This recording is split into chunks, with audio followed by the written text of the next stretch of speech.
22 different nationalities coming together to think about a social problem and really have some input and ideas and collaborate on how we can add social impact. I found the introduction talk super inspiring, and I think it really set the stage for like the whole workshop for everything that came afterwards. And yeah, it was super inspiring. It's super nice to hear. I have to say I was really impressed by the Career University students. I think they came up with a lot of really great ideas. They're very articulate. They have a lot of ideas for the future.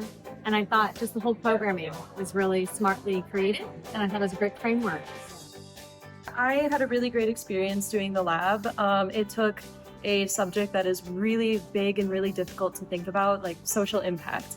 And it broke it down into a tangible set of steps that you can follow to use for thinking exercises, and just find a way that you can take your skills and actually be impactful in the community and make a difference. I had a really great day. I thought it was really fun to work with people coming from different experiences and different age groups to come together to address a problem that we see in our community, and to work together and to see that it's actually possible to make change in a good team.